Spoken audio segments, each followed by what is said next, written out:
Hello students, welcome. हम कर रहे हैं 10th क्लास का चैप्टर नंबर 4 क्वाड्रेटिक इक्वेशंस या द्विघात समीकरण। देखिए, कुछ बच्चों की मेरे पास रिक्वेस्ट आई है कि भाई आप इंग्लिश मीडियम में कराएं। तो हिंदी और इंग्लिश मीडियम में कोई ज़्यादा डिफरेंस नहीं है, तो मैं पैरेलल तो लेके चल सकती हूँ उनको कि भाई आपको मैं थोड़ा इंग्लिश में भी बता दूँगी। तो क्वेश्चंस में थोड़ा बहुत ही लैंग्वेज का यूज होता है, थोड़ा ही डिफ़र करता है, तो आप इजीली उन्हें कर सकेंगे। हम कर रहे थे भाई, हमने लास्ट वीडियो में एक क्वेश्चन कर लिया था। एक्सरसाइज 4.1 का जो है क्वेश्चन नंबर 1 मैं आपको करवा चुकी हूँ और एग्जाम्पल नंबर 2 करवा चुकी हूँ। अब हमारा एग्जाम्पल नंबर 1 का सेकंड पार्ट रहता है और क्वेश्चन नंबर 2 रहता है, तो वो हम देखेंगे। तो थोड़ा स्टेटमेंट जो है वो बड़ी टिपिकल सी है। देखो बच्चों, सबसे पहले तो हम ये समझते हैं कि निम्न स्थितियों को गणितीय रूप में व्यक्त कीजिए। नीचे कोई स्थिति, कोई कंडीशन, कोई शर्त दे दी है और उसको मैथ्स में आपने लिखना है। तो स्टेटमेंट जब तक आपको समझ नहीं आएगी, राशि समझ नहीं आएगी, आप क्वेश्चन कर ही नहीं सकते। अगर आपको स्टेटमेंट अच्छे से समझ आ जाती है, यू आर हाफ डन, आपका आधा काम वहीं हो जाता है। तो देखिए, एक कुटीर उद्योग एक दिन में कुछ खिलौने निर्मित करता है। छोटा सा उद्योग है जहाँ कुछ खिलौने बनाए जा रहे हैं। प्रत्येक खिलौने का मूल्य रुपयों में 55 में से एक दिन में निर्माण किए गए खिलौनों की संख्या को घटाने से प्राप्त संख्या के बराबर है। बस यही लाइन हमें समझनी है कि एक खिलौने का मूल्य 55 में से घटाना, 55 रुपये हैं और उन 55 रुपयों में से क्या घटाना है, एक दिन में निर्माण किए गए खिलौनों की संख्या। मान लीजिए कि उस उद्योग में, उस कुटीर उद्योग में, या मैं कहूँ कि उसको कॉटेज इंडस्ट्री में एक दिन में एक्स खिलौने बनाए कंपनी ने, उस उद्योग वालों ने, और एक दिन में एक्स खिलौने बनाए। तो 55 में से एक्स घटा, भाई मान लो 5 खिलौने बनाए। चलिए, एक दिन में कंपनी ने, उद्योग ने 5 खिलौने बनाए, तो ये कहता है कि 55 में से 5 को घटाने से खिलौने का मूल्य आएगा। तो भाई 55 में से 5 घटाएंगे तो कितना हो जाएगा, 50। अगर उस दिन उद्योग ने 10 खिलौने बनाए हैं तो 55 में से 10 घटाएंगे 45 आएगा। 15 खिलौने बनाए तो 55 में से 15 घटाएंगे तो 40 रुपये मूल्य आएगा। ये यहाँ पर आपकी पूरी स्टेटमेंट का निचोड़ आ जाता है, पूरी समरी यहाँ आ जाती है। इसी लाइन को समझना बहुत ज़रूरी है और जब तक आप खुद नहीं समझेंगे आपको क्वेश्चन नहीं आएगा। कि एक दिन में कितने खिलौने बने, उस संख्या को 55 में से घटा दें तो एक खिलौने का प्राइस आ जाएगा। किसी एक दिन को, एक पर्टिकुलर दिन ले लिया, मान लो मंडे ले लिया, तो मंडे को कुल निर्माण लागत 750 रुपये थी। भाई मंडे वाले दिन निर्माण लागत यानी कि द कॉस्ट ऑफ प्रोडक्शन, कितना खर्चा हुआ, वो 750 है। हम उस दिन निर्माण किए गए खिलौनों की संख्या ज्ञात करना चाहेंगे। करनी नहीं है उसे, केवल मैथमेटिकली, इस एक्सरसाइज में तो हमने सिर्फ मैथमेटिकली रिप्रेजेंट करना है। ओके, मैं साथ के साथ इंग्लिश मीडियम में भी स्टेटमेंट पढ़ देती हूँ। थोड़ी सी वीडियो लेंथी तो बनेगी बट आप लोगों को इजी हो जाएगा। A cottage industry produces a certain number of toys in a day. एक कॉटेज इंडस्ट्री है जो एक दिन में सर्टेन नंबर ऑफ टॉयज बनाती है। The cost of production of each toy, हर खिलौने की कीमत in rupees was found to be, कितनी पाई गई, 55 minus the number of toys produced in a day. 55 में से एक दिन के खिलौने जितने बने हैं उनको माइनस कर दे तो वो खिलौनों की कीमत है। On a particular day the total cost of production was ₹750। एक पर्टिकुलर, एक विशेष दिन, जैसे मैंने बताया कि सोमवार मान लिया भाई हमने, तो उस दिन कुल कीमत, कुल खर्चा कितना आ रहा है, 750। We would like to find out the number of toys produced on that day. तो हम उस दिन बनने वाले खिलौनों की संख्या ज्ञात करना चाहेंगे। तो तो जो चीज़ हमें ज्ञात करनी होती है मैथ में हम उसी को मान लेते हैं। माना किसी विशेष दिन, ठीक है, ऊपर हाईलाइट कर दिया, बनाए गए खिलौनों की संख्या, बनाए गए खिलौनों की संख्या कितनी है भाई, x।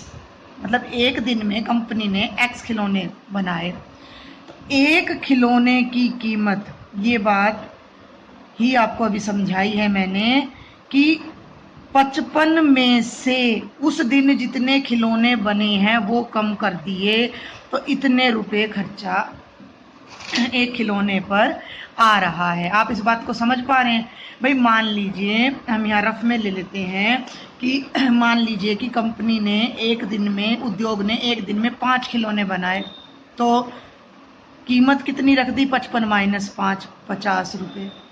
अगर उस दिन 10 खिलौने बने तो कीमत रख दी 55 घटा 10 भाई 45 रुपये।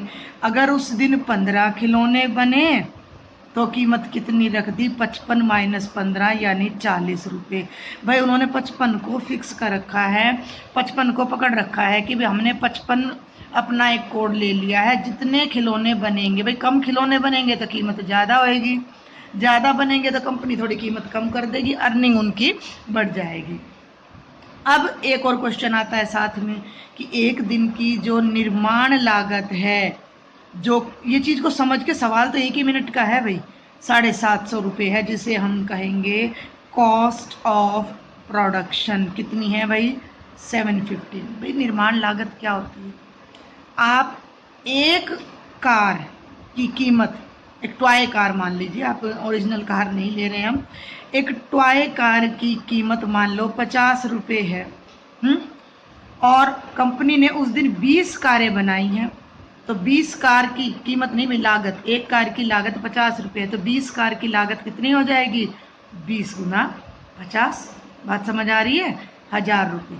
तो कॉस्ट ऑफ प्रोडक्शन या खर्चा या निर्माण की लागत हम कैसे निकालते हैं, जितनी आइटम बने हैं उन आइटम को एक की कीमत से गुणा कर दें तो हमारा खर्चा आ जाता है। बात समझ आ रही है भाई? कार नहीं है, मान लो कोई कंपनी है, पेन ही बना रही है, अब हम ये पेन ले रहे हैं, पेन बना रही है, एक पेन को बनाने में कंपनी के 8 रुपये लग रहे हैं, और एक दिन में कंपनी ने 100 पेन बनाए, तो कितना खर्चा आ गया कंपनी का, 100 गुना 8 कितना आ जाएगा भाई, 800 रुपये। तो ये चीज़ हमने समझनी कि ये कीमत और ये वस्तुओं की संख्या, यानी कि वस्तुओं की संख्या गुणा कीमत जब हम करते हैं तो लागत आती, number of goods multiplied by their price is equal to the cost. Okay, तो ये देखिए कि एक खिलौने एक दिन में, मान लो मंडे ही पकड़ लिया हमने, तो मंडे को x तो खिलौने बने और एक खिलौने की ये कीमत है, तो उस दिन की निर्माण लागत, ये हमारा क्वेश्चन है कि कुल निर्माण लागत कितनी आई है भाई, 750। सब बात एक ही दिन की चल रही है, सारी बातें एक ही दिन की चल रही हैं, हर दिन की नहीं चल रही। वो दिन अगर मैं आपको कहूँ कि हमने मन में मान लिया कि वो दिन मंडे है, तो मंडे को कंपनी ने x खिलौने बनाए, एक खिलौने की कीमत कंपनी ने रख दी भाई 55 माइनस x, और खर्चा आ रहा है 750, 750 रुपये। तो ये खर्चा कैसे निकलेगा, इस आइडेंटिटी, इस फार्मूले से भाई, लागत गुणा कीमत, वस्तुओं की संख्या गुणा कीमत हमारी कुल लागत होती है। नंबर ऑफ आइटम्स, तो x तो आइटम बनाए, x तो खिलौने बनाए भाई, और एक खिलौने की कीमत 55 घटा x है, तो दोनों को गुणा करेंगे तो 750 आ जाएगा। क्लियर?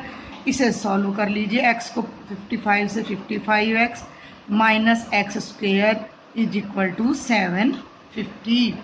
ये जो माइनस है इसे गायब करना है, तो इसे राइट में ले जाइए, पूरी टर्म को राइट में ले जाइए, तो यहाँ 0 इज इक्वल टू, ये माइनस है, उधर जाएगा प्लस का 55x, उधर जाएगा माइनस का प्लस 750।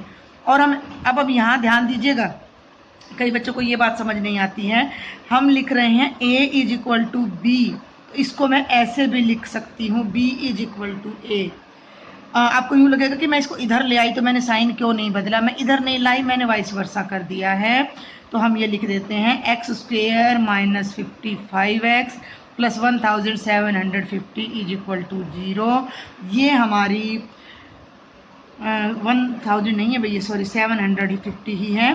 तो ये हमारी कंडीशन बन जाएगी। मैथमेटिकली उस प्रॉब्लम को हमने शो कर दिया है। जो इंग्लिश मीडियम के बच्चे हैं भाई उनके लिए ज़्यादा कोई दिक्कत नहीं है। Suppose number of toys produced in a day x, price of 1 toy, ये टोटल कॉस्ट ऑफ प्रोडक्शन, ये ठीक है ना भाई। तो ज़्यादा कोई टोटल कॉस्ट हो गया, यहाँ आप लिख दीजिए प्राइस ऑफ 1 टॉय और यहाँ आप लिख दीजिए number of toys produced. Easy से इजी रखने की कोशिश करें लैंग्वेज को, रटाफिकेशन नहीं, अपने लेवल पे आपने लैंग्वेज बनानी है कि number of toys produced in 1 day x, एक खिलौने की कीमत यानी price of 1 toy 55 minus x, total cost ये, और जितने खिलौने बने उनको उनकी एक की कीमत से गुना कर दिया तो सारा खर्चा आ गया। इससे ये हमारी क्वाड्रेटिक इक्वेशन हमें मिल जाती है, द्विघात समीकरण हमें मिल गया, जिसका हल अभी हमें नहीं करना, नेक्स्ट एक्सरसाइज में हम इसका सॉल्यूशन सीखेंगे। ओके स्टूडेंट्स, तो अब हम करेंगे एक्सरसाइज 4.1 का भाई क्वेश्चन नंबर 2। उसमें भी यही करना है कि निम्न स्थितियों को द्विघात समीकरण के रूप में निरूपित कीजिए। Means represent the following situations in the form of quadratic equation. आपको कोई कंडीशन दे रखी है और आपको उस कंडीशन को क्वाड्रेटिक में रिप्रेजेंट करना है, ये है। तो सबसे पहले हम एक फर्स्ट पार्ट देखते हैं इसका। एक आयताकार भूखंड का क्षेत्रफल 528 वर्ग मीटर है। The area of a rectangular plot is 528 metre square. जो बच्चे इसी वीडियो में इंग्लिश मीडियम में करना चाहते हैं, मेरी रिक्वेस्ट है कि वो अपनी बुक को अपने साथ लेके बैठे। मैं इसके साथ साथ ट्रांसलेट करती रहूँगी तो आपको अपनी बुक से समझ आ जाएगा। और वाइल सॉल्विंग द क्वेश्चन मैं ट्राई करूँगी कि वहाँ पर इंग्लिश लैंग्वेज भी मैं साथ साथ डाल दूँ जितना डल सके मुझसे। तो प्लीज़ अभी तो मैं इतना ही कर पाऊंगी। तो एक आयताकार भूखंड का क्षेत्रफल 528 वर्ग मीटर है। The area of rectangular plot is 528 metre square. क्षेत्र की खेत की लंबाई चौड़ाई के दुगने से 1 अधिक है। The length of plot is 1 more than twice of breadth. चौड़ाई के दुगने से भी 1 ज़्यादा है लंबाई। इस बात को अभी हम समझेंगे। हमें भूखंड की लंबाई और चौड़ाई ज्ञात करनी है। We need to find the length and breadth of a plot. ये हमारा क्वेश्चन है। हम छोटा सा डायग्राम बना लेते हैं, हमें इजी हो जाएगा। आयताकार रेक्टेंगुलर प्लॉट है ये हमारा, और इसका टोटल एरिया 528 मीटर स्क्वेयर है। भाई एरिया क्या होता है रेक्टेंगल का? लेंथ मल्टीप्लाइड बाय ब्रेड्थ, यानी लंबाई गुणा चौड़ाई। ना हमें लंबाई पता है ना चौड़ाई। वो कह रहा है कि भाई लंबाई आपने निकालनी है, चौड़ाई आपने निकालनी है। ये कंडीशन है, निकालनी नहीं है, आपने उसको इक्वेशन में रिप्रेजेंट करना है। कंडीशन क्या है कि जो लेंथ है वो ब्रेड्थ के दुगने यानी डबल से 1 ज़्यादा है। डबल का मतलब भाई आपके पास 5 रुपये हैं और उसको डबल करना है तो व्हाट विल यू डू? आप उसको 2 से मल्टीप्लाई कीजिएगा, यही तो कीजिएगा। तो लेंथ क्या है? ब्रेड्थ, अगर हम चौड़ाई को ब्रेड्थ b ले लें तो b के दुगने से 1 ज़्यादा है। ये सब हम 8th क्लास में करते हैं कि कैसे इक्वेशंस हमने बनानी है। तो माना खेत की लंबाई नहीं लेंगे, लंबाई बड़ी है, तो माना खेत की चौड़ाई बराबर है x मीटर। Let breadth of field is equal to x metre. हो गया। माना खेत, माना क्या, ये तो कंडीशन ही आ जाएगी। लंबाई जो है, अब ध्यान देना है कि चौड़ाई के दुगने से 1 ज़्यादा। तो चौड़ाई x है, दुगना करने के लिए 2 से गुणा कर दिया, 2x हो गया। भाई अगर चौड़ाई 10 है तो लंबाई 10 का दुगुना 20, 20 से 1 ज़्यादा 21 है। आई बात समझ में? तो 10x का दुगुना 2x और जमा 1 मीटर है। ये आपकी खेत की लंबाई है, LENGTH, लेंथ आ गई। अब हमने क्या निकालना है, क्या हमें दिया हुआ है, हमें दिया हुआ है भाई खेत का क्षेत्रफल बराबर है 528 वर्ग मीटर, या मैं कहूँ कि area is equal to 528 metre square. Area क्या होता है भाई, length into breadth is equal to 528। Length कितनी है भाई, 2x + 1 गुणा है, ब्रैकेट लगा दीजिएगा, ब्रैकेट नहीं लगाई तो ये मल्टीप्लाई केवल 1 के साथ आएगी।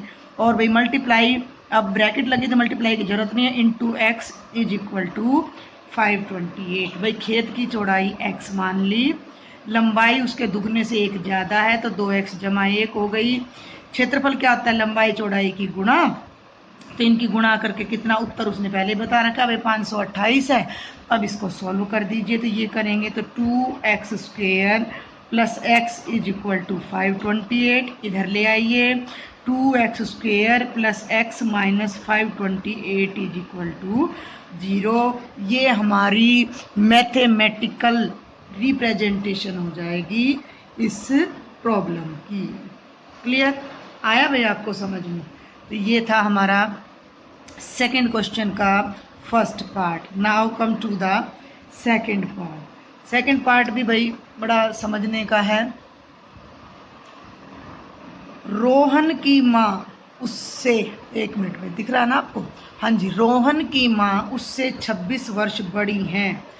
देखिए जब बड़ी आ गया तो जमा हो जाएगा, मतलब रोहन अगर 5 साल का है तो माँ उससे 26 साल बड़ी, यानी 5 + 26 की है। ठीक है भाई। उनकी आयु का गुणनफल, गुणनफल देखिए ये गुणनफल करते क्वाड्रेटिक इक्वेशन की बात आ जाती है। अब से 3 वर्ष पश्चात, 3 साल के बाद 360 हो जाएगा, 3 साल के बाद 360 हो जाएगा। हमें रोहन की वर्तमान आयु ज्ञात करनी है। Got it? तो ये देखिए मैथ्स आपने सबने अपने पास ही रख के बैठना है, तभी आप कर पाएंगे। और बहुत ही मज़ेदार से क्वेश्चन होते हैं ये, अगर आप इनमें थोड़ा सा इंटरेस्ट लें तो। ये देखिए, Rohan's mother is 26 years older than him. Rohan की माँ उनसे 26 साल बड़ी हैं। The product of their edges, उनकी आयु की गुणा वर्षों में, 3 years from now will be 360। अब से 3 साल के बाद 360 हो जाएगी। We would like to find Rohan's present age. हमें अब ये निकालना है कि रोहन कितने साल का अब है। एक सिंपल सा पिक्टोरियल डायग्राम बना लेते हैं। भाई ये रोहन है, ठीक है ना, ये रोहन है, और भैया ये रोहन की मम्मी है। रोहन 5 साल का है तो मम्मी उसने क्या बताया, जमा 26 साल की है, 31। क्लियर? ये कंडीशन है। तो हमें नहीं पता रोहन 5 का, हमें तो ये पता है कि रोहन पता नहीं कितने साल का है, तो हमने मान लिया रोहन x साल का है। बात समझ आ रही है? रोहन की प्रेजेंट एज निकालनी है तो हमने मान लिया रोहन भाई x साल का है। ठीक है। और माँ उनसे 26 साल बड़ी हैं तो x में 26 जुड़ के अब 31 नहीं आएगा, x में 26 जुड़ के x + 26 आएगा। बात समझ आ रही है आपको? तो माना रोहन की वर्तमान आयु x, वर्तमान निकालनी है। वर्तमान मीन्स एट प्रेजेंट रोहन कितने साल का है। माना रोहन की वर्तमान आयु x वर्ष। मैं यहाँ पे इंग्लिश मीडियम वालों के लिए साथ साथ लिखती जाती हूँ, बाकी सब यही लगेगा। प्रेजेंट एज ऑफ रोहन कितना हो गया भाई, x ईयर्स हो गया। तो रोहन की माँ की वर्तमान आयु कितनी हो जाएगी, x + 26 वर्ष। Mother's age, mother's present age, माँ की वर्तमान आयु। यहाँ तक क्लियर है आपको? अभी कंडीशन देखिए कि क्या है। आज से 3 साल बाद, आफ्टर 3 ईयर्स। देखिए अब आप, एक बहुत सिंपल सी बात है, आप खुद का आइडिया लगा लीजिए कि अब आप जब पढ़ रहे हैं तो आप 10th में हैं तो 14-15 साल के तो होंगे आप। तो अब आपको मैं कह दूँ भाई 3 साल बाद आप कितने साल के हो जाओगे, तो आप क्या करिएगा, अब आप मान लो 14 ईयर्स के हैं, मुझे सुन रहे हैं 14 ईयर्स के हैं, तो 3 ईयर्स के बाद भाई आप कितने साल के हो जाओगे, तो भाई 14 + 3 17 ईयर्स के आप हो जाओगे। क्लियर, यानी कि 3 ईयर्स लेटर करना है तो प्लस, 3 ईयर्स बिफोर करना है तो माइनस। जो बच्चा इन बातों को समझ जाएगा उन्हें इस इक्वेशन बनाने में, क्वेश्चन सॉल्व करने में कोई प्रॉब्लम नहीं आएगी।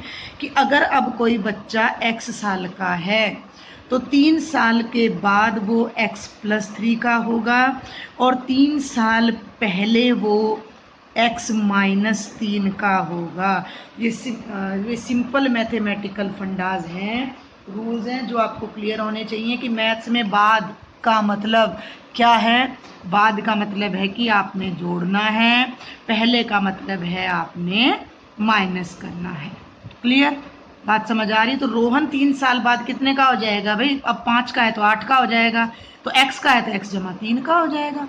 क्लियर, तो यहाँ अब हम क्या इक्वेशन कंडीशन लिखेंगे कि 3 साल बाद रोहन की आयु, 3 साल बाद रोहन की आयु कितनी हो जाएगी भाई, x + 3 वर्ष। तो आप यहाँ लिखेंगे 3 years later age of Rohan = this. बाकी सब वही चल रहा है। माँ की आयु, रोहन की माँ की आयु, देखिए माँ पहले ही x = 26 की है और उसमें 3 और जुड़ जाएगा, यानी 26 और 3, भाई उससे रोहन से 3 साल बड़ी हैं, तो 3 है तो 3 में 26 और जुड़ा तो x = 29 वर्ष की हो गई माँ। Clear, age of mother. Got it. अब कंडीशन क्या है कि दोनों की आयु का जो गुणनफल है, दोनों की आयु का गुणनफल कितना बताया भाई स्टेटमेंट में, just a minute, 360, that is 360। तो यहाँ आप लिख दीजिएगा product of ages, product of ages. तो ये रोहन की आयु है x = 3। अब एक बात मैं आपको बता दूं, छोटी छोटी गलतियां जो स्टूडेंट्स करते हैं भाई, x + 3 को मल्टीप्लाई करना है x + 29 से, तो ये बिल्कुल गलत है। आपने यहाँ भी ब्रैकेट लगानी है और यहाँ भी ब्रैकेट लगानी है, तो ये बनेगा x + 3 x + 29 = 360। मैं जल्दी से एक छोटी सी समरी फिर करती हूँ। रोहन एक बच्चा है जो अब कितने साल का है ये हमें निकालना है। तो हमने माना रोहन की वर्तमान आयु x है और रोहन की मम्मी रोहन से 26 साल बड़ी हैं, तो माँ वर्तमान मीन्स एट प्रेजेंट, जब रोहन x का है उसी समय मम्मी x = 26 वर्ष की हैं। अब क्वेश्चन ये आता है कि 3 साल के बाद दोनों मम्मी बेटा की एज की जो प्रोडक्ट है वो 360 हो जानी है। एडिशन वो पॉसिबल नहीं होता। तो आयु रोहन 3 साल की बाद रोहन की जो आयु होगी भाई वो x = 3 होगी। माँ की आयु रोहन से भी 26 साल बड़ी है, तो x = 3 = 26 कर दो, या x = 26 में 3 जोड़ दो, माँ की x + 29 हो जाएगी। प्रोडक्ट ऑफ बोथ x + 3 और x + 29 की प्रोडक्ट हो गई 360। इसे अब आप सोल्व कर दीजिए। x को इस पूरी ब्रैकेट से मल्टीप्लाई कर लीजिए, x = 29, x बाहर ब्रैकेट में ये प्लस 3 बाहर ब्रैकेट में ये, x = 29 बराबर है 360। x को x से करिए x², x को 29 से करिए 29x, 3x प्लस 3 से कर दीजिए 87 आ जाएगा = 360। क्लियर, सॉल्व कर दीजिए, ये बनेगा x² 29 और 3 32x, और ये इधर आ जाएगा 87 - 360 = 0। x² + 32x, और ये माइनस करेंगे 10 - 7 3 15 8 7, और ये 273 = 0। x² + 32x - 273 = 0। तो ये हमारा आंसर आ जाएगा, ये हमारी कंडीशन आ जाएगी जो कि हमने मैथमेटिकली रिप्रेजेंट करनी थी। समझ आया आपको? इनके सॉल्यूशंस भी आएंगे अभी हमारे नेक्स्ट एक्सरसाइज में, तो हम इन्हीं क्वेश्चंस को वहाँ पर फिर सॉल्व भी करेंगे। अगर आपको बच्चों कोई भी डाउट है बेटा तो समझ नहीं आए तो प्लीज़ मुझे ज़रूर से ज़रूर रिप्लाई करें। समझ आ रहा है तो भी रिप्लाई करें। देखिए टीचर को जब तक बच्चे रिप्लाई नहीं करते टीचर एनकरेज नहीं होता है। मुझे पता नहीं लगेगा कहाँ मुझसे गलती हो रही है या मैं ठीक पढ़ा रही हूँ नहीं पढ़ा रही हूँ। So please reply. Okay, comment box में कमेंट जरूर करें। अब हम करेंगे क्वेश्चन नंबर 2 का लास्ट थर्ड पार्ट और एक्सरसाइज का भी लास्ट क्वेश्चन। ये देखिए, एक रेलगाड़ी 480 किलोमीटर की दूरी समान चाल से तय करती है। समान चाल का मतलब है चलते समय उसकी जो स्पीड है वो चेंज नहीं हो रही है एक फिक्स स्पीड से। मतलब एक बार गाड़ी शुरू हो गई 50 की स्पीड पे 60 की स्पीड पे तो फिर वो रुकी नहीं रही है भाई, 50 से कम नहीं हो रही 50 से ज़्यादा नहीं हो रही। तो उसने कितनी दूर गई वो गाड़ी? 480 किलोमीटर्स। यदि इसकी चाल 8 किलोमीटर प्रति घंटा कम होती मतलब हुई नहीं तो उसी दूरी को तय करने में 3 घंटे अधिक लेती। हमें रेलगाड़ी की चाल ज्ञात करनी है। A train travels a distance of 480 kilometre at a uniform speed. ठीक है भाई, if the speed has been decreased by 8 kilometre per hour then it would have taken 3 hours more to cover the same distance. We need to find the speed of train. देखिए simple सा फंडा है। गाड़ी में अब आज कोई नई चीज़ नहीं रह गई है। रेलगाड़ी को छोड़े घरों में गाड़ियां हैं, स्कूटी है, बाइक है। जितना धीरे आप चलेंगे उतना ज़्यादा टाइम आपको लगेगा जाने में और जितना तेज़ी से आप चलेंगे उतना जल्दी आप पहुंचेंगे। तो हमें रेलगाड़ी की स्पीड निकालनी है। तो सिंपल हम सबसे पहले लिखते हैं माना रेलगाड़ी की चाल बराबर है x किलोमीटर प्रति घंटा, x kilometre per hour. Let speed of train is equal to x kilometre per hour. तो जो भाई हमारी जो डिस्टेंस है ये गड़बड़ हो जाती है ना दो मीडियम्स में। तो जो दूरी है वो कितनी है भाई? 480 किलोमीटर। और दूरी को देखिए इंग्लिश मीडियम वालों को ज़्यादा दिक्कत होनी नहीं चाहिए मेरे हिसाब से। तो अब हम यहाँ पर एक चीज़ आपने ध्यान देनी है कि एक फॉर्मूला है हमारा, ये सब बच्चों को याद होना चाहिए।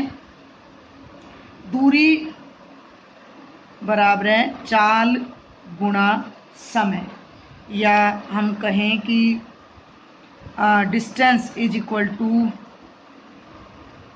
Speed into time. जिन बच्चों को ये याद ना हो ना STD कर लिया करो। STD होती थी पहले स्टैंडर्ड डायलिंग करने के लिए, वो दूर की हम कॉल करते थे तो STD पे जाते थे। STD डी एक तरफ रह जाएगा। Distance is equal to speed by time. अब अपने क्वेश्चन को देखिए, दो बार गाड़ी चल रही है। अगर गाड़ी x की स्पीड से चलती है तो इतनी दूर जाने में क्या टाइम लेगी? तो टाइम का फॉर्मूला देख लीजिए। अब आप यहाँ से टाइम क्या होगा? दूरी बटा 4। क्लियर?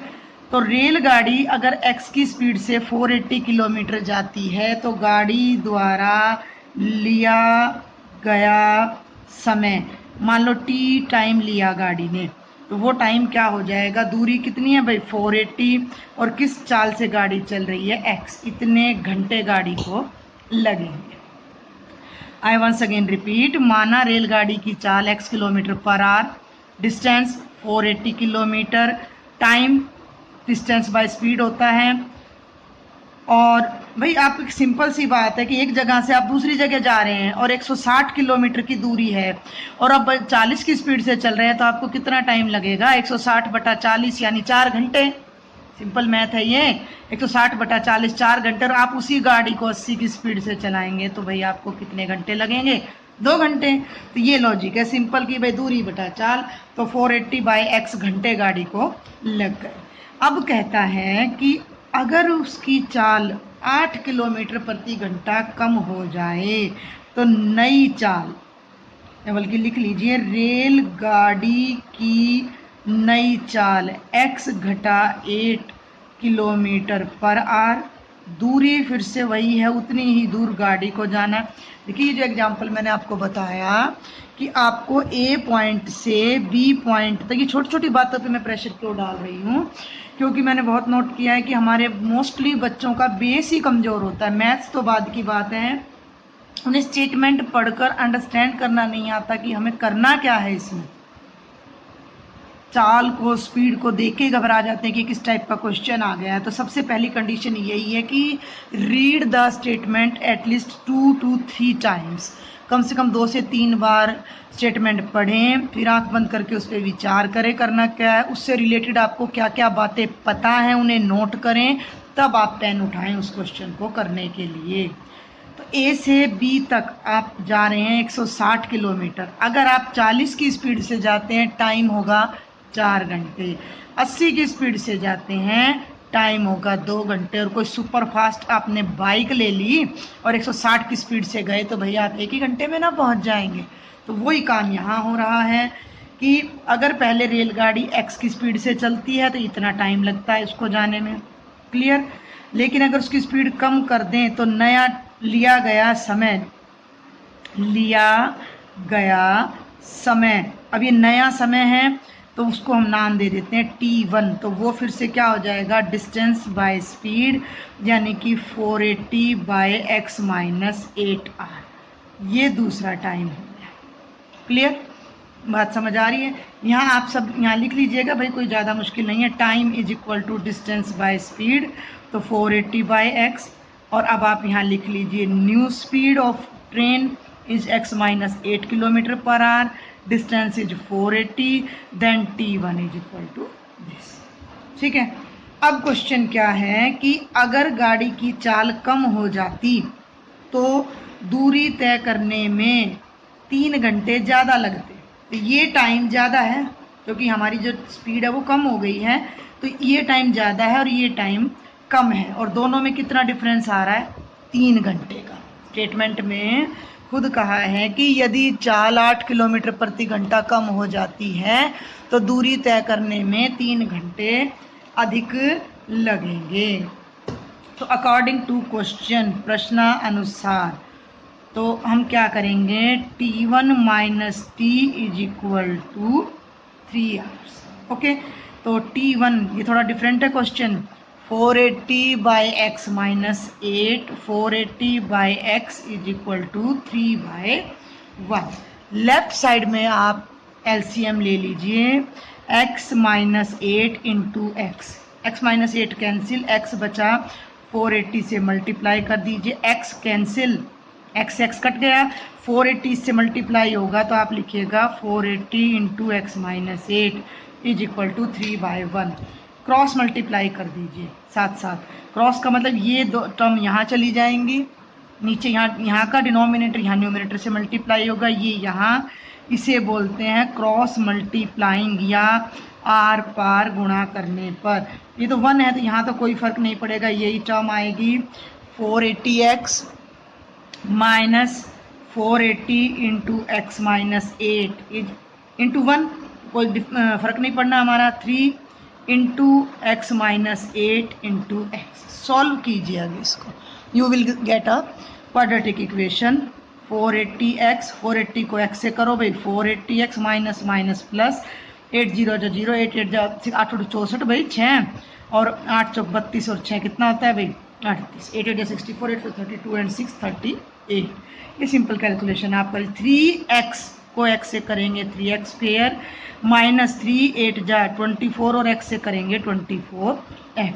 480x कैंसिल हो जाएगा भाई, एक प्लस का एक माइनस का, ये बना 3840 is equal to 3x square minus 24x। Right में ले जाइए, 0 is equal to 3x square minus 24x minus 3840, और वही लास्ट उसमें क्वेश्चन में मैंने बताया, इसको लेफ्ट में ले आते हैं तो ये हमारा क्या बन जाएगा, 3x square minus 24x minus 3840 is equal to 0। अब एक और देखिए कि जो अगर कॉमन आ रहा है, पहले हम ये तो 3 है, 24 भी 3 की टेबल में आएगा, इसको देखना है 3 से डिवाइड हो रहा है या नहीं। तो उसके लिए हम डिविजिबिलिटी का रूल देखते हैं। 8 और 3 11 और 4 15, ये जोड़ इन डिजिट्स का सम 3 से डिवाइड हो रहा है, तो ये नंबर भी 3 से डिवाइड होगा, तो आप 3 कॉमन ले लीजिए, 3 से डिवाइड कर दीजिए, तो ये बन जाएगा x² माइनस 8x, 3 1 जा 3, 3 2 जा 6, 3 8 जा 24 इज इक्वल टू 0। तो ये हमारी रिक्वायर्ड कंडीशन बनेगी, जिसे सॉल्व करने के बाद हम इजीली ट्रेन की स्पीड कैलकुलेट कर सकते हैं। ये देखिए इंग्लिश मीडियम वाले बच्चों को मैं बता दूं कि सिर्फ इतनी सी लैंग्वेज आपकी डिफ़र करती है, आगे सारा न्यूमेरिकल पार्ट है वो आपने भी ऐसे ही सॉल्व करना है। तो if you want you can do. तो मैं एक बार फिर से रिपीट करना चाहूँगी इस क्वेश्चन को कि माना रेलगाड़ी की चाल है, the speed of train x है, डिस्टेंस उसने 480 जाना है, तो वो जो टाइम लेगी वो क्या होगा, डिस्टेंस बाय स्पीड। क्लियर। अब क्वेश्चन ये आ गया कि भाई स्पीड कम कर दो ट्रेन की उठा के, हमने कम कर दी भाई, x माइनस 8 कर दी, डिस्टेंस उतनी है, अब स्पीड कम कर दी तो भैया वो टाइम ज़्यादा लेगी, लेकिन हम टाइम का फॉर्मूला ले लेते हैं डिस्टेंस बाय स्पीड, तो 480 बाई x माइनस 8 हो गया। ये टाइम ज़्यादा है, ये कैलकुलेशन आपने करनी है, ये टाइम ज़्यादा है और ये टाइम कम है, स्पीड कम है तो टाइम ज़्यादा है। क्लियर। तो इन दोनों का डिफरेंस उसने बताया था कि 3 घंटे का फ़र्क आएगा, उसने किसने, बुकवा लेने हैं। तो ये हो जाएगा 480 बाय दिस माइनस दिस, ये एलसीएम लिया, सॉल्व किया और हमें ये क्वाड्रेटिक इक्वेशन मिल गई। तो बच्चों ये आपकी एक्सरसाइज 4.1 के सारे एग्जाम्पल्स और सारे क्वेश्चंस थे और ये बेस है, तो आपने इसको बहुत डीपली और बहुत अच्छे से करना है, तभी आप आगे समझ पाएंगे। आपको कोई बात समझ नहीं आ रही है, कोई डाउट है, कोई मुझसे ही बताने में गड़बड़ हो रही है, आपने कमेंट बॉक्स में कमेंट ज़रूर करना है। Thank you students.